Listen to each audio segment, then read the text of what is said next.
Hello प्यारे विद्यार्थियों, आप लोगों का मेरे चैनल पर स्वागत है। हम लोग फिज़िक्स के फर्स्ट लेसन को देख रहे थे। जो इस क्लास में पहली बार देख रहे हैं, जो इस क्लास को पहली बार देख रहे हैं, वो लोग इससे पहले की क्लास ज़रूर देख लें। और अगर आपने अब तक हमारे चैनल को सब्सक्राइब नहीं किया है तो सब्सक्राइब कर ली, बटन दबा कर सब्सक्राइब कर लें। बेल आइकन को भी ज़रूर दबाएँ और लाइक बटन दबाना ना भूलें। अब आज के टॉपिक को देखा जाए। आज का पहला टॉपिक है वैद्युत क्षेत्र की तीव्रता, इलेक्ट्रिक फील्ड इंटेंसिटी। वैद्युत क्षेत्र के किसी बिंदु पर एकांक धन परीक्षण आवेश पर कार्य करने वाले बल को उस बिंदु पर वैद्युत क्षेत्र की तीव्रता कहते हैं। ओके, एकांक धन परीक्षण आवेश, ये देखिए वास्तव में वैद्युत क्षेत्र की तीव्रता एक सदिश राशि है। तो वेक्टर क्वांटिटी यहाँ लगा हुआ है, वेक्टर बने हुए हैं दोनों पे, वेक्टर क्वांटिटी है। लेकिन देखिए क्यू नॉट से भाग है, ये धन परीक्षण आवेश है। तो एकांक धन परीक्षण आवेश पर लगने वाले वैद्युत बल को उस बिंदु पर, किसी बिंदु की बात हो रही है, किसी वैद्युत क्षेत्र के किसी बिंदु पर एकांक धन परीक्षण आवेश पर कार्य करने वाले बल को उस बिंदु पर वैद्युत क्षेत्र की तीव्रता कहते हैं। यह एक सदिश राशि है। ओके, और जिसका प्रत्येक वेक्टर ई यानी कैपिटल ई बना के और ऊपर वेक्टर लगा देंगे। तो vector E is equal to vector F upon क्या हो गया, क्यू नॉट। क्यू नॉट से भाग करने का मतलब ही यही हुआ कि एकांक धन परीक्षण आवेश पर लगने वाला बल हो गया ये। ओके, वेक्टर एफ धन परीक्षण आवेश क्यू नॉट पर कार्य करने वाला बल है, पहले ही बताया जा चुका है। इसका मात्रक न्यूटन पर कूलाम होता है तथा विमा क्या होती है, M L T to power -3 A to power -1 होती है। ओके, तो ये वैद्युत क्षेत्र की तीव्रता हो गया। सिंपल सा कहना है कि एकांक धन परीक्षण आवेश पर कार्य करने वाले बल को, और चूंकि किसी बिंदु पर परिभाषा की जाती है, तो वैद्युत क्षेत्र के किसी बिंदु पर एकांक धन परीक्षण आवेश पर कार्य करने वाले बल को, वैद्युत बल को, उस बिंदु पर वैद्युत क्षेत्र की तीव्रता कहते हैं। ओके, मात्रा का ध्यान रखिए, न्यूटन पर कूलाम। ओके, अब उसके बाद फिर बताते हैं, ये भी छोटे क्वेश्चनों में पूछा जा सकता है। किसी बिंदु आवेश के कारण वैद्युत क्षेत्र की तीव्रता, इसका उपयोग होता है, ये खुद में भी पूछ सकते हैं। ये किसी बिंदु आवेश के कारण वैद्युत क्षेत्र की तीव्रता, वो चारों इंपॉर्टेंट अभी बताते हैं, जो ज़्यादा इंपॉर्टेंट है ये इसमें इसका रोल आएगा। किसी बिंदु आवेश, देखिए ये प्लस क्यू आवेश है, बिंदु आवेश है। इससे कितनी दूरी पर, आर दूरी पर एक बिंदु पी है। इसी बिंदु पी पर इस बिंदु आवेश के कारण वैद्युत क्षेत्र की तीव्रता ज्ञात करनी है। तो हेडिंग यही पड़ी हुई है।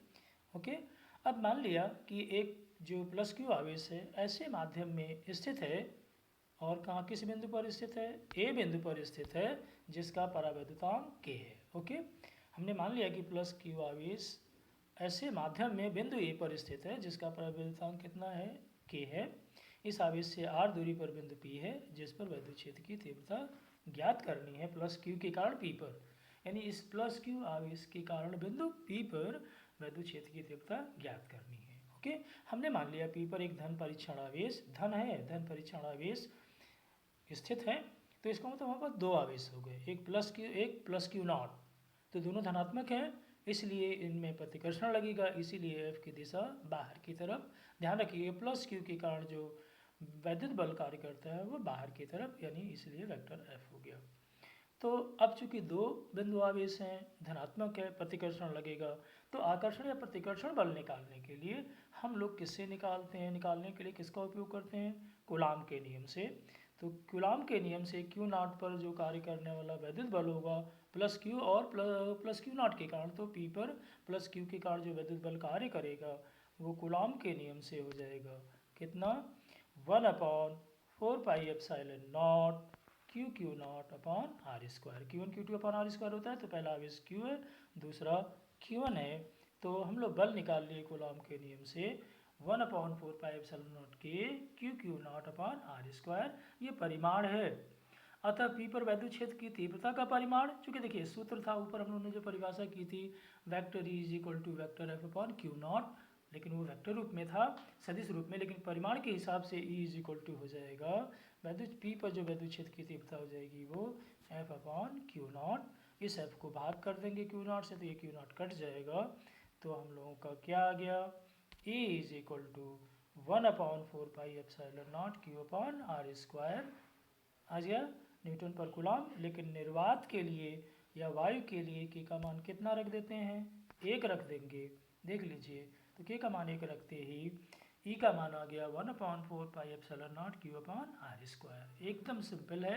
तो ध्यान रखना है कि प्लस क्यू आवेश के कारण उससे आर दूरी पर वैद्युत क्षेत्र की तीव्रता कितनी होती है?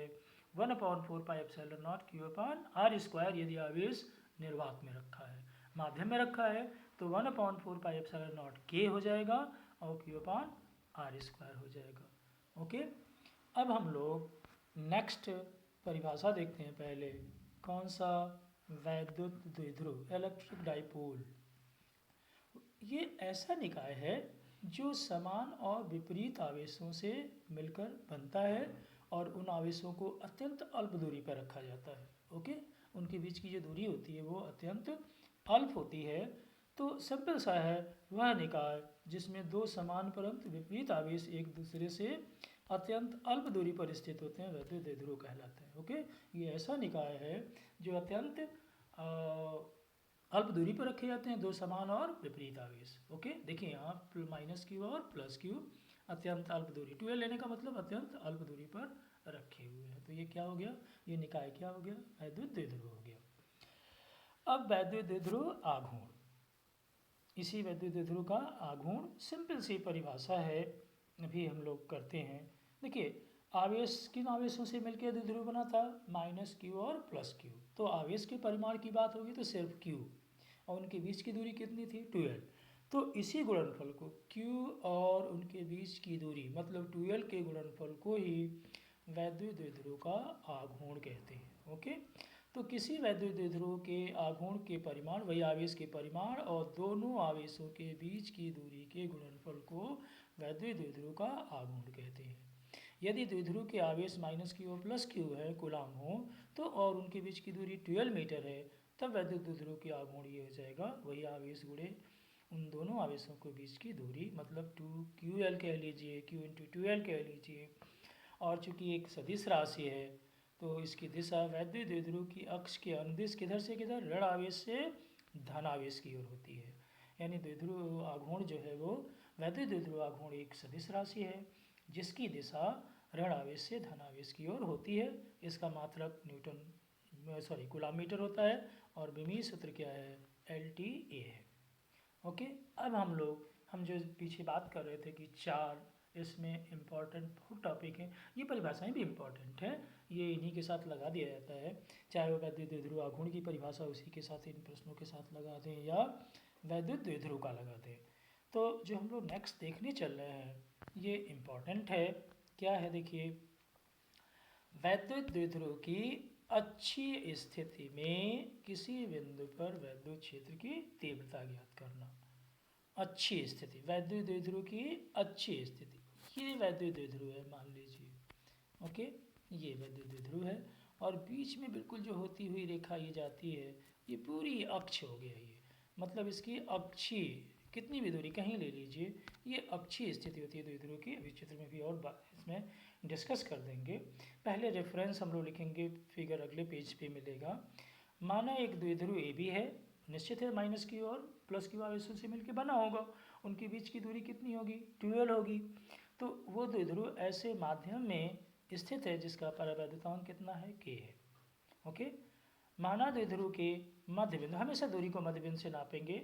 माना द्विध्रुव के मध्य बिंदु से r दूरी पर अच्छी स्थिति में एक बिंदु P होगा जिस पर हमको वैद्युत क्षेत्र की तीव्रता ज्ञात करनी होगी। ओके, तो इसको हम लोग चित्र किए है। स्पष्ट है, देखिए तो अच्छी स्थिति भी समझ में आ गया ना। ये द्विध्रुव है, अगर हम ये द्विध्रुव ले रहे हैं ये, तो इसकी अच्छी स्थिति ये हुई पूरी। ओके, और निरक्षीय स्थिति इसके लंबवत होता है मध्य बिंदु के। ओके, तो ये हम लोग अच्छी स्थिति, तो क्या ज्ञात करना था? किसी द्विध्रुव के कारण उसकी अच्छी स्थिति में किसी बिंदु पर वैद्युत वैद्युत क्षेत्र की तीव्रता ज्ञात करनी है। तो इनके आवेश कौन से हो गए? -q और +q हो गए, इनके आवेश हैं। इसके मध्य बिंदु से r दूरी है ही है, तो हमने मान लिया कि +q के कारण वैद्युत क्षेत्र की तीव्रता कितनी है? E1 है, और -q के कारण कितनी है? E2 है। ओके, तो प्लस से दूर E1 की दिशा आप देख रहे हैं इधर होगा, ओके, स्पष्ट देखिए इसमें कि ये बना हुआ है चित्र। ओके, प्लस क्यू के कारण जो है वो E1 इस दिशा में दूर होगा, माइनस क्यू के कारण इधर कह लीजिए आवेश की तरफ लगता है। तो चूँकि विपरीत हैं तो यही है। और फिर देखिए यहाँ से ये दूरी कितनी होगी, L होगी। ये दूरी जो है वो कितनी होगी, L, यानी O से B तक कितनी दूरी होगी, L होगी।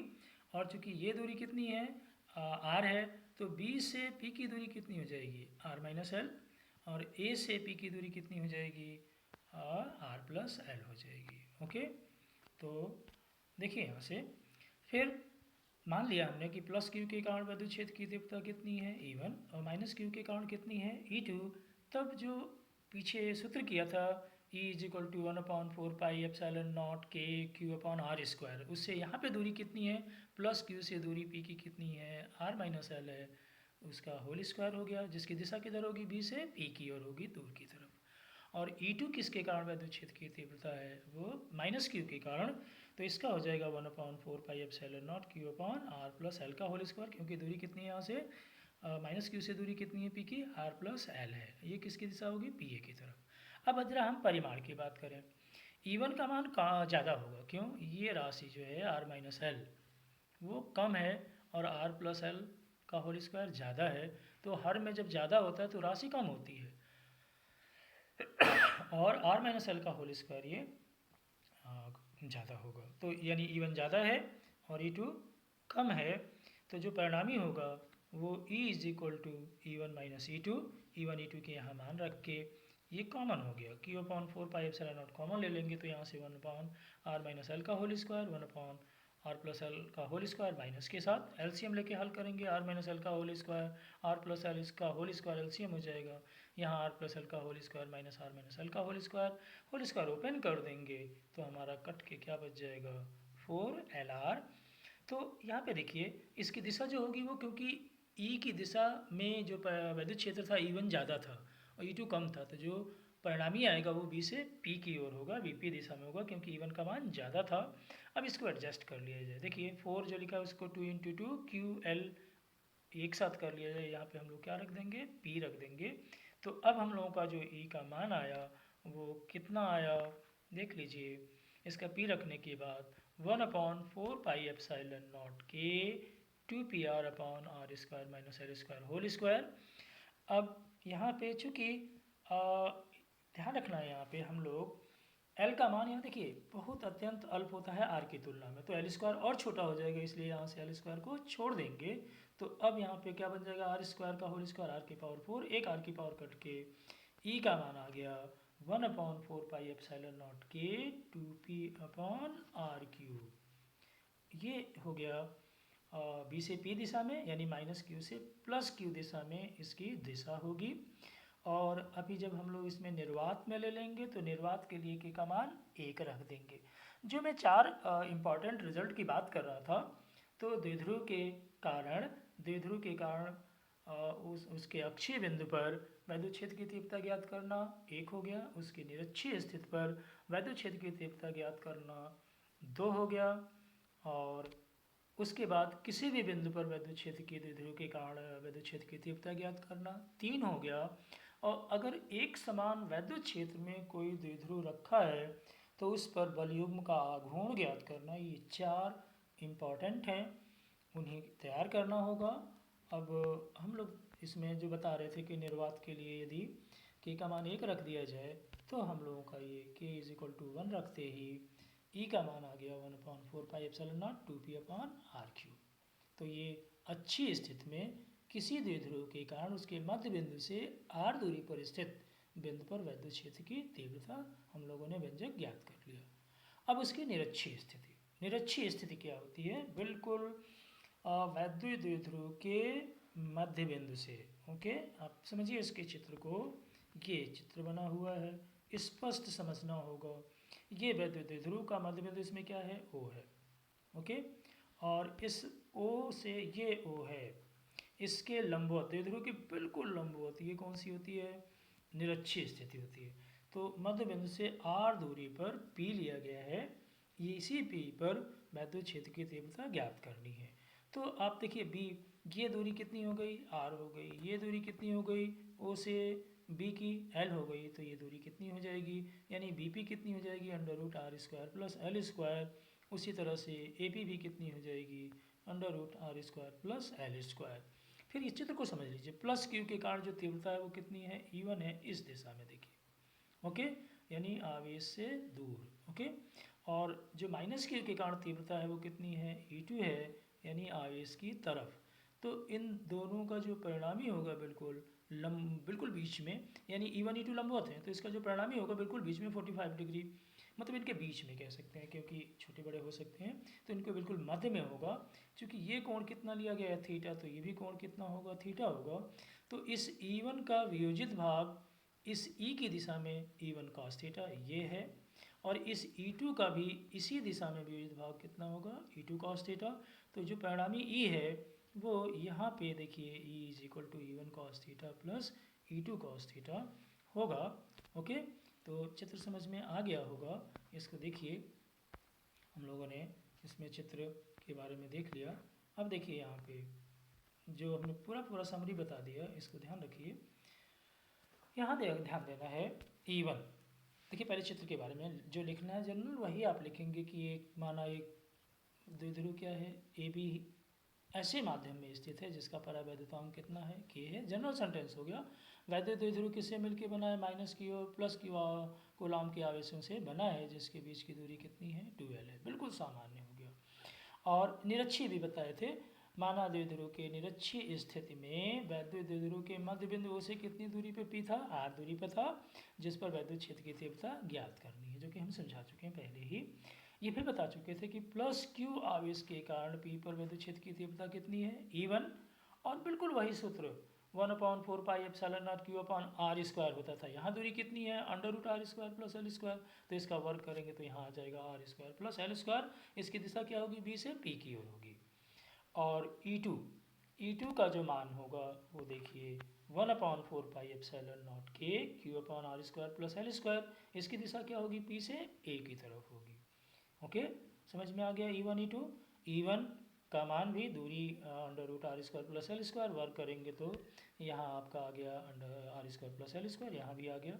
दोनों के परिमाण समान हैं, दिशाएं केवल विपरीत हैं, ध्यान रखिए। विपरीत नहीं है बल्कि अलग अलग हैं। E1 इधर और E2 इधर, परिणामी इधर जाएगा, जिसका परिणामी भी बता चुके हैं, E1 cos theta plus E2 cos theta, okay. अब देखा जाए P पर हम लोग को क्या निकालना है, वैद्युत क्षेत्र की परिणामी तीव्रता ज्ञात करनी है। स्पष्ट है, देखिए P पर परिणामी वैद्युत क्षेत्र निकालनी है तीव्रता। E = E1 cos theta plus E2 cos theta. E1 E2 के यहाँ मान रख दिए गए, जोड़ दिया गया, दोनों समान है, 2 cos थीटा। अब चित्र में ज़रा देखिए, cos थीटा का मान कितना होगा, यहाँ देखिए cos थीटा का मान इधर से भी निकाल सकते हैं, इधर से भी निकाल सकते हैं। हमने यहाँ रखा है, ये थीटा है, ओके। ये दूरी कितनी है, l है। ये दूरी कितनी है, r है। तो ये ऑब्वियसली कितना हो गया था, √r² plus l²। cos theta निकालना, तो ये आधार कितना हो गया, OB, और कर्ण कितना हो गया, √r² प्लस l²। तो जो cos थीटा का मान आया वो l/√r² प्लस l²।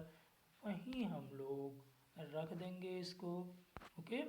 ये रख देंगे यहाँ पे, कहाँ पे, यहाँ cos थीटा का मान रख दिया जाएगा, ओके। देखिए cos थीटा का मान निकाला भी है, यहाँ पे दिखा भी दिया है, cos थीटा के मान को रख दिया गया। ये cos थीटा का मान रखा गया है, 2 पहले से 2 cos थीटा। तो अब ये पावर हाफ और ये 1 पावर जुड़ के 3/2 हो गई। तो अब जो हम लोगों का E का मान आया 1/4πε0 k P/r² प्लस l² के पावर कितना है, 3/2 है। अब चूंकि l का मान बहुत कम होता है r की तुलना में, तो l² और छोटा हो जाएगा, छोड़ देंगे इसे। तो अब हम लोगों को मिल गया E = 1/4πε0 k P/r³। इसमें निर्वात के लिए आप एक व्यंजक और लिख लीजिएगा, तो E = हो जाएगा 1/4πε0, k का मान 1 हो जाएगा, तो P/r³, ओके। और इस परिणामी की जो वैद्युत क्षेत्र की दिशा होगी वो वैद्युत द्विध्रुव की अक्ष के समांतर धन आवेश से ऋण आवेश की ओर होगी। इसको भी समझिए क्या है, क्या बताया गया है। ये देखिए कि परिणामी इधर है, इधर देखिए किसके समांतर है, वैद्युत द्विध्रुव की अक्ष के समांतर है, ये राइट, ये समांतर है, किसके समांतर है, इस वैद्युत द्विध्रुव की अक्ष के समांतर है।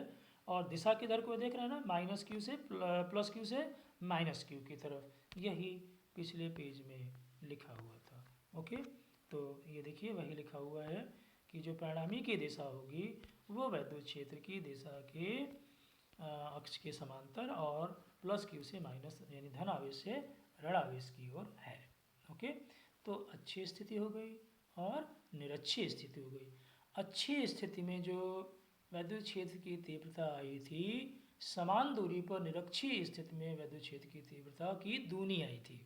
यानी वहाँ 2p/r³ था, यहाँ p/r³ है। ओके, अब हम लोग तीसरा व्यंजक करेंगे।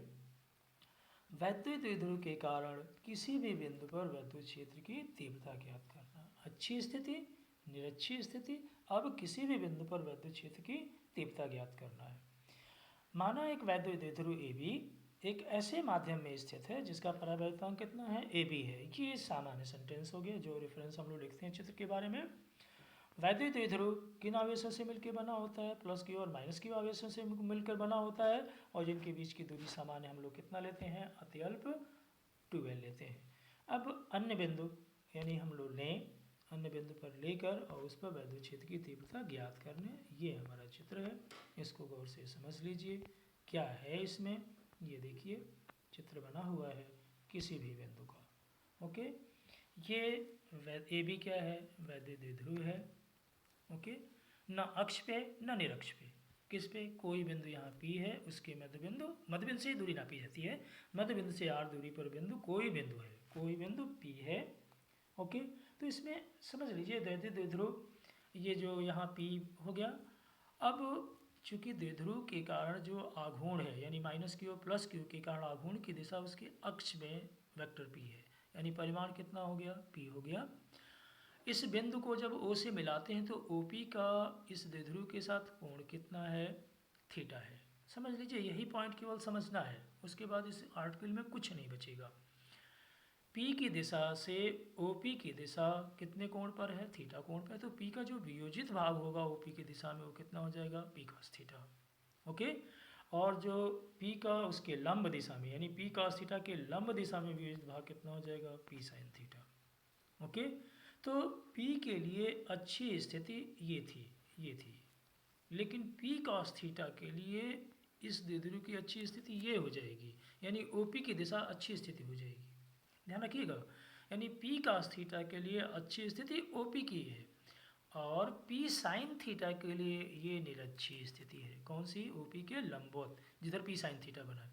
तो P sin थीटा के लिए यानी ये वाली दिशा ये क्या है, निरक्षी स्थिति है P sin थीटा के लिए, और P cos थीटा के लिए ये वाली जो स्थिति है वो कौन सी है, अच्छी स्थिति है। राइट, तो इसका मतलब P cos थीटा के लिए अच्छी स्थिति का फार्मूला इसके लिए लगा लेंगे और वही कितना माना गया है, E1 माना गया है। राइट, और निरक्षी स्थिति यानी P sin थीटा के लिए देख लीजिए यहाँ E2 माना गया है। ओके, तो E1 है P cos थीटा के लिए E1 अच्छी स्थिति और P sin थीटा के लिए E2 निरक्षी स्थिति में वैद्युत क्षेत्र की तीव्रता के व्यंजक हैं। ओके, तो ये समझ में आ गया होगा चित्र। ओके, तो हम लोग देखते हैं इसको, ये चित्र को सॉर्ट करें। अब देखिए पूरा रेफरेंस हमने समझा दिया है, उसी आधार पर हम बीच में फिर बता देंगे अभी कि पहले जनरल रेफरेंस कि अभी पीछे लिखा थे कि एक वैद्युत द्विध्रुव है AB है जो ऐसे माध्यम में रखा है जिसका परावैद्युतांक कितना था, K था, और जो द्विध्रुव के आवेश माइनस क्यू और प्लस क्यू हैं उनके बीच की दूरी कितनी है, 2l है। ओके, अब द्विध्रुव के मध्य बिंदु से, यहाँ देखिए सिंपल सा लिखा है, माना द्विध्रुव के मध्य बिंदु से r दूरी पर एक बिंदु P है जिस पर वैद्युत क्षेत्र की तीव्रता ज्ञात करनी थी, इस P पर ज्ञात करनी थी। ओके, तो वैद्युत द्विध्रुव आघूर्ण अवयव देखिए P था ये AB की दिशा में, और उस P के दो अवयव कौन कौन से, P cos थीटा और P sin थीटा हैं जो क्रमशः OP और OP के लंब दिशा के अनुदिश हैं। ये समझा चुके हैं, यानी P cos थीटा और P sin थीटा आपस में परस्पर क्या है, लंबवत हैं। P cos थीटा के कारण वैद्युत क्षेत्र की तीव्रता कितनी मानी गई थी, E1। हमने कहा था ये अच्छी स्थिति का काम करेगी, ये वाली P cos थीटा के लिए ये अच्छी स्थिति है। ओके, OP की दिशा, और P sin थीटा के लिए ये थी। तो वही है, देखिए P cos थीटा के कारण आवेश वैद्युत क्षेत्र की तीव्रता कितनी है E1 और P sin थीटा के लिए कितना माना गया है E2 और अभी बता चुके हैं P cos थीटा के लिए OP की दिशा अच्छी स्थिति है। अतः जो E1 का मान होगा वो देखिए यहाँ पे हो जाएगा कौन सा 1/4 पाई एप्सिलॉन नॉट। वैसे अच्छी स्थिति में फार्मूला क्या होता है 2p/r³, लेकिन चूंकि यहाँ p की बजाय p cos थीटा है अच्छी स्थिति के लिए तो 2p cos थीटा/r³ हो जाएगा राइट। और p sin थीटा निरक्षीय स्थिति था यहाँ पे जिसका E2 माना गया था तो 1/4 pi epsilon nought p sin थीटा/r³। क्लियर हो गया। अभी पीछे समझे तो जो वैद्युत द्विध्रुव के कारण P पर परिणामी क्षेत्र की तीव्रता होगी वो E = √E1² प्लस E2²। इसी में हम लोग E1 और E2 का मान रख देंगे कहाँ पे इस जगह किस जगह सॉरी इस जगह मान रख देंगे किस जगह इस जगह मान रख दिया जाएगा E1 E2 के मान यहाँ रख दिए जाएंगे ओके। तो E1 का स्क्वायर यहाँ हो गया E2 का स्क्वायर यहाँ हो गया और E = फिर इसमें देखिए 1/4 पाई एप्सिलॉन नॉट क्या है इसमें 1/4 pi epsilon naught p/r³ whole square होगा ना ये कॉमन हो जाएगा अंडर रूट के अंदर 4 cos square theta plus sine square theta और जब इस साइन स्क्वायर थीटा को तोड़ देंगे 1 माइनस कॉस स्क्वायर थीटा में तो 4 cos स्क्वायर थीटा कम होके 3 cos स्क्वायर थीटा हो जाएगा। तो E का मान आ गया 1/4 pi epsilon naught p/r³ under root 1 plus 3 cos square theta. ये तब व्यंजक आया है जब वैद्युत द्विध्रुव ऐसे माध्यम में स्थित है जिसका परावैद्युतांक k है।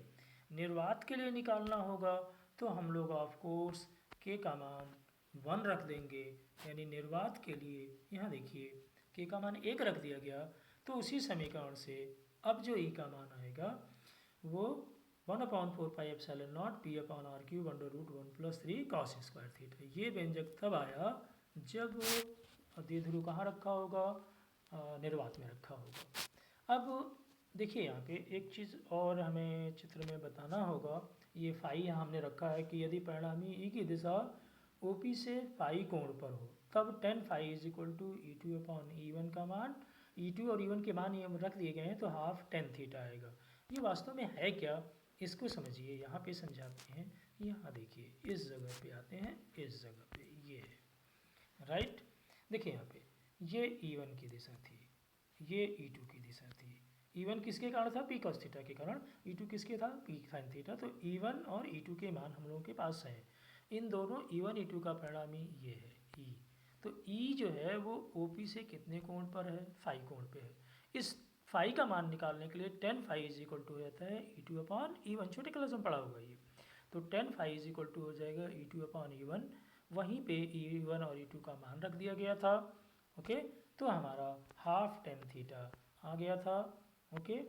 तो ये व्यंजक आ गया था tan phi = E2/E1 और E1 E2 के मान रख देंगे जब तो हाफ tan थीटा आ जाएगा ओके।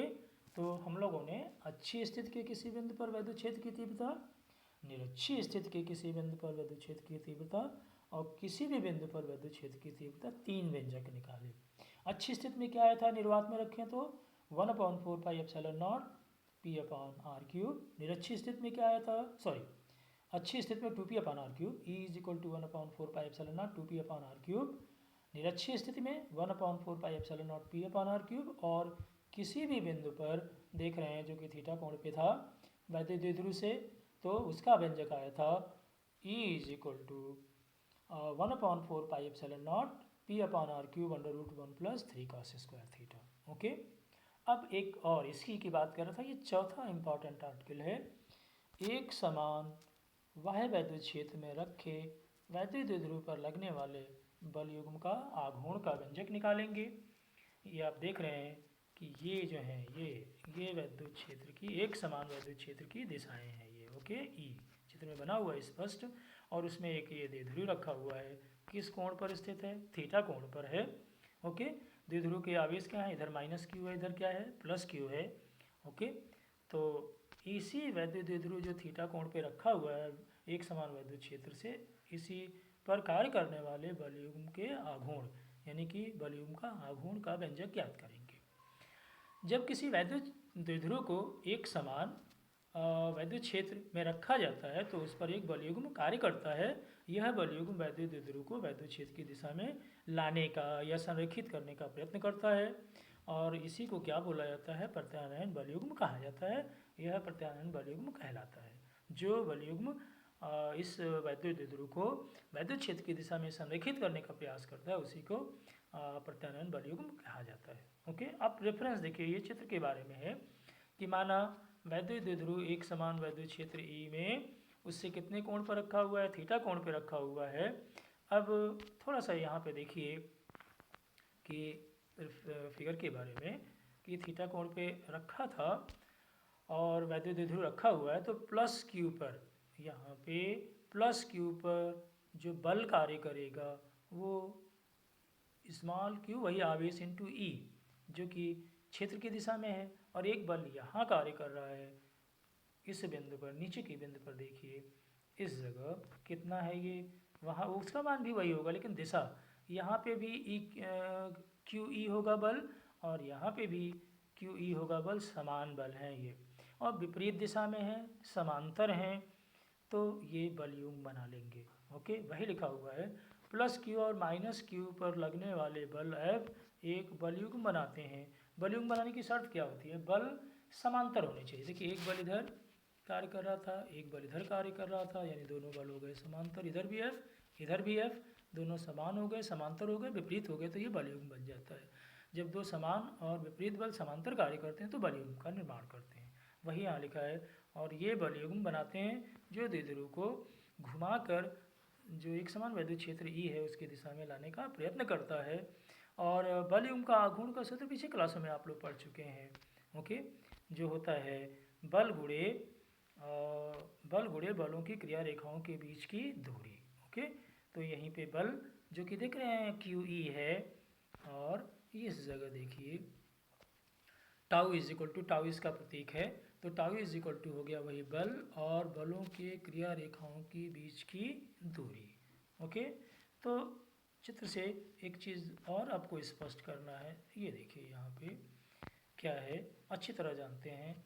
ये हम लोगों की हो गई दूरी कितनी, 12। ओके, और चूँकि इन क्रिया रेखाएं, ये क्रिया रेखा हो गई, ये क्रिया रेखा हो गई, तो इनके बीच की लंबवत दूरी ये हो गई। राइट, क्रिया रेखाओं, बलों के क्रिया रेखाओं के बीच की लंबवत दूरी ये हो गई जो कि क्षेत्र में कितनी होगी, 12 साइन थीटा। कैसे होगी, ये आधार है, आधार का मान होगा 12 कॉस थीटा, आधार हमेशा कॉस थीटा, कैसे cos theta is equal to आधार बटे कर्ण, इसलिए कॉस के साथ जो आता है वो आधार आता है, ये लंब हो जाएगा 12 साइन थीटा इस समकोण त्रिभुज से। तो बल F का मान कितना हो गया, क्यू ई, और उनके बीच की क्रिया रेखाएं कितनी हो गई, क्रिया रेखाओं के बीच की दूरी कितनी हो गई, 12 साइन थीटा। क्लियर हो गया, तो यही वहाँ सूत्र में रख दिया जाएगा। देखिए यहाँ पे F इंटू 12 साइन थीटा क्रिया रेखाओं के बीच की दूरी, और F का मान क्यू ई बताए थे, कैसे E is equal to F1 Q होता है इसलिए क्यू ई हो गया, तो वहाँ F का मान और रख दिया गया। और यहाँ पे 2QL एक पास इसलिए कर लिए कि उस जगह P रख देंगे, तो हम लोगों का जो टाउ का व्यंजक आया वो P sine theta newton metre. इसका सिंपल था एकदम से। F का मानचित्र में देख रहे थे QE होगा और उनके बीच की क्रिया रेखाओं के बीच की दूरी 12 साइन थीटा। इस तरह से tau is equal to PE sine theta आ गया, यानी जो वॉल्यूम का आघूर्ण आया वो PE साइन थीटा आ गया। वेक्टर रूप में आप लोगों ने 11th में पढ़ा होगा कि AB sine theta A cross B होता है, तो PE जो साइन थीटा है वो P क्रॉस E हो जाएगा, तो ये वेक्टर रूप में लिखा हुआ है। ओके, अब इसकी विशेष स्थितियों के बारे में बात करें। इसकी विशेष स्थितियाँ देखिए क्या है, यदि थीटा इसी में theta is equal to 0, okay, अर्थात यदि वैद्युत द्विध्रुव क्षेत्र ई के समांतर रखा जाए तो चूंकि थीटा 0 होगा, साइन 0 का मान 0 होगा, इसलिए टाउ का मान क्या हो जाएगा, 0 हो जाएगा। इस स्थिति में वैद्युत द्विध्रुव पर कोई बलयुग्म कार्य नहीं करेगा। ओके, अब दूसरी स्थिति देखिए, यदि हम थीटा का मान 90 रख दें, 90 का मतलब समझ रहे हैं आप कि लंबवत कर दिया जाए। यदि थीटा इज इक्वल टू 90 अर्थात वैद्युत द्विध्रुव क्षेत्र ई के लंबवत हो, तब चूंकि साइन 90 का मान अधिकतम होता है और अधिकतम मान पर तब जो आघूर्ण का मान आएगा वो भी अधिकतम होगा, PE। तो ये याद रखिएगा कि अगर कोई वैद्युत द्विध्रुव जिसका आघूर्ण P है और एक समान वैद्युत क्षेत्र ई में रखा हुआ है, तो जो उस पर अधिकतम आघूर्ण कार्य करता है वो पी के बराबर होता है। न्यूमेरिकल वगैरह लग सकते हैं। उसके बाद theta is equal to 180 degree. Okay, 180 degree अर्थात वैद्युत ध्रुवीय क्षेत्र की दिशा के समांतर परंतु विपरीत हो, तब यानी वही थीटा 180 हो जाएगा। और 180 का मतलब हो गया आपका साइन 180, और साइन 180 का सीधा सीधा आप जानते हैं 0 होता है। तो इस स्थिति में भी टाउ का मान क्या आएगा, 0 आएगा। ओके, इस स्थिति में भी वैद्युत ध्रुव पर कोई कार्य बल आघूर्ण कार्य नहीं करेगा, कोई भी बलयुग्म आघूर्ण कार्य नहीं करेगा, ये लिखा जाएगा। ओके, तो ध्यान रखिए, इसमें स्थितियाँ हम लोगों ने देख लिया।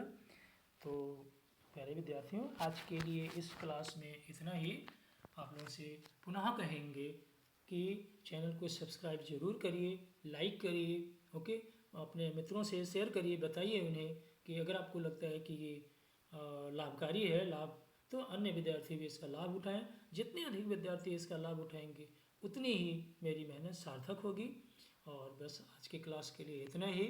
नेक्स्ट क्लास में और टॉपिक्स के साथ हम फिर उपस्थित होंगे, आपको बताएंगे। तब तक के लिए बाय।